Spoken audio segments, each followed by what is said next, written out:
Em solo leveling, Sung Jinwoo não pode ser usado como padrão para necromantes normais. O poder dele não é necromância normal, é a autoridade sobre a morte, algo tão absurdo que supera qualquer caçador e qualquer necromante do próprio universo.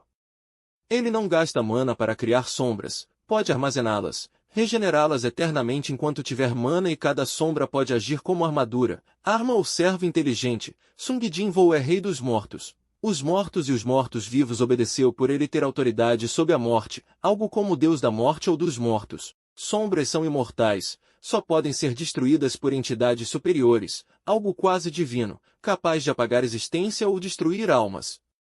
Nada abaixo disso pode eliminá-las de verdade.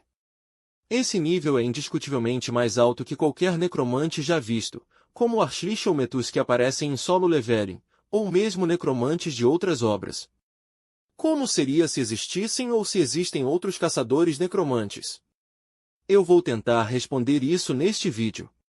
Para imaginar necromantes humanos normais, a referência correta são os caçadores invocadores e Sung Sulyo, que apesar de herdar parte do poder do pai, ainda possui um limite fixo de sombras permanentes, igual aos limites naturais de criaturas de invocação. Com isso podem dizer que invocadores e necromantes teriam a mesma limitação correspondente quantia de mana. Servos seria 50 a 80% do poder total, mas com diferença na distribuição e como ocorre.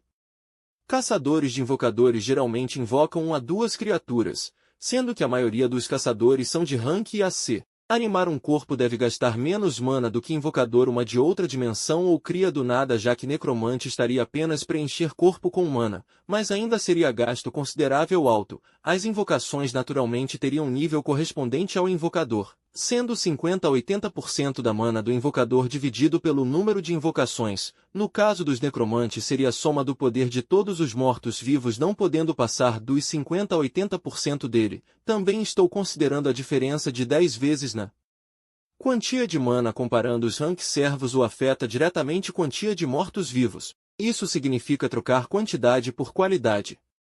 Um necromante humano funcionaria assim. Ele cria mortos-vivos temporários e permanentes. Ambos custam o mesmo para serem animados, mas permanentes exigem um fluxo contínuo de mana para manter o corpo estável. O consumo diário é baixo, porém existe um limite natural, pois o necromante só consegue sustentar uma certa quantidade. Já os temporários duram apenas até a mana inicial se dissipar. Qualquer temporário pode virar permanente se o necromante começar a fornecer constantemente mana, mas isso ocupa espaço do limite total. Se o necromante parar de fornecer a mana a um permanente, ele simplesmente se desfaz. A associação trataria necromantes quase como invocadores. Ambos gastam muita mana, cansam rápido e dependem quase totalmente dos servos. A vantagem do necromante é que animar cadáveres custa um pouco menos que invocar criaturas do nada.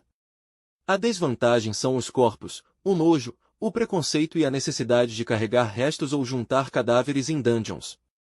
As próximas imagens representam os níveis necromantes, baixo, médio, alto e nacional, porque se encaixam bem com o poder comparado aos invocadores de solo leveling, pelo menos na quantidade de criaturas permanentes. Rank baixo, e AC conseguem manter 1 a 4 permanentes simples, esqueletos, zumbis ou cadáveres básicos. São fortes, mas limitados, dependem de comandos diretos e se destruídos deixam o necromante praticamente indefeso, já que necromantes fracos têm poucas habilidades ofensivas. Rank médio, B e A mantém 5 a 7 permanentes e tem acesso a magias melhores, explosão de cadáver, lanças de osso, maldições fracas, armaduras necromânticas. Podem criar dezenas de temporários em combate, porém fracos e com alto gasto de mana. Rank alto, S nacional manipulam fragmentos de alma, impõem maldições poderosas, criam mortos-vivos inteligentes e sustentam cerca de 10 permanentes. Alguns podem ter um pouco mais, mas não muito diferente.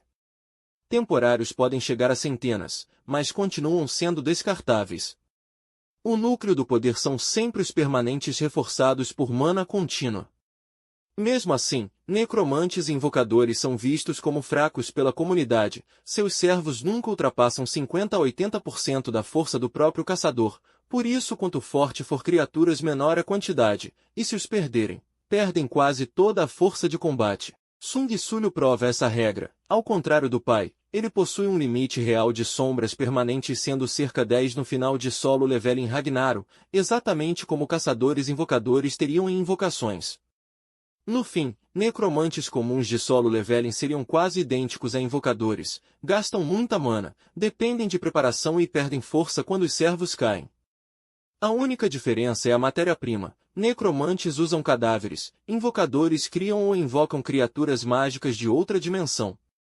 Já Jinvoo, e em menor grau Sulho, estão totalmente fora dessas regras. A autoridade sob a morte não é necromancia normal e sim algo quase divino.